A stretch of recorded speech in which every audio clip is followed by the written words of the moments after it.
Newsmax White House correspondent Mike Carter joining us live from Japan, where it's about 9 p.m. there. So good evening to you.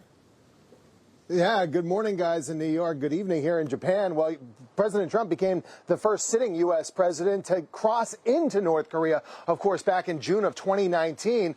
Now, could President Trump possibly be meeting with Kim Jong Un in South Korea this week? Well, we'll have to wait and see. The big news coming into the president's trip to Asia this week, a three-nation tour of Malaysia, Japan, and South Korea, was about a potential Xi Jinping meeting. Now, we do expect that to take place on Thursday, but President Trump saying on Air Force One today he would be open to the idea of meeting with Kim Jong Un. We will have to wait and see, but tomorrow the president is in Japan this evening. He did meet with Japan's emperor tonight. Tomorrow he'll meet with its prime minister to talk about trade and, of course, those reciprocal auto tariffs that the president lowered back down to 15% from 25% earlier this year. And Japan has promised to invest $550 billion into the United States. Here's President Trump today talking about his meeting tomorrow. We're going to just announce great friendship. I look forward to meeting the new prime minister.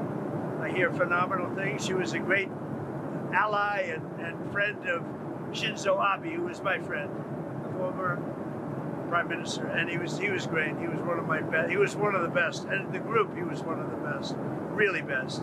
And I know they were very close, and I think philosophically they were close, which is good. It's going to be very good. That really helps Japan and the United States. I think she's going to be great.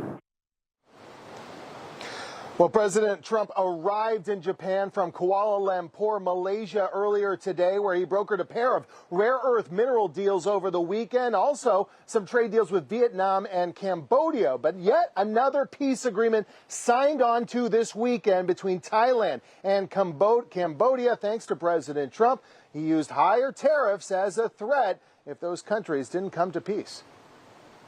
Well, this is so exciting, because we did something that a lot of people said couldn't be done, and we saved maybe millions of lives on this one peace deal. But the 8 wars that my administration has ended in just 8 months, there's never been anything like that.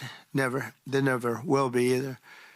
I can't think of any president that ever solved one war. I don't think anybody. They start wars, they don't solve them.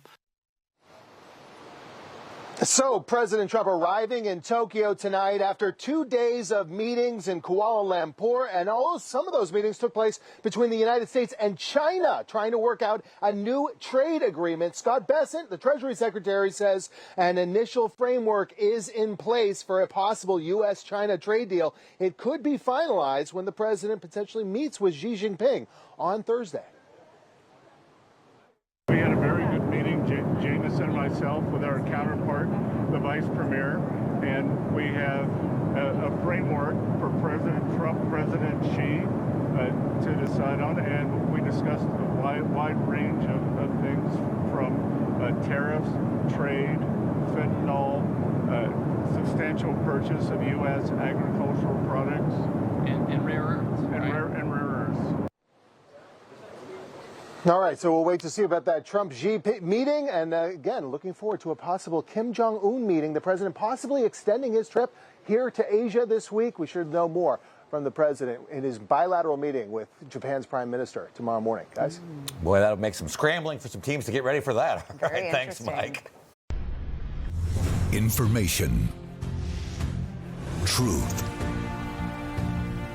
is freedom. Is Newsmax. It's real news for real people.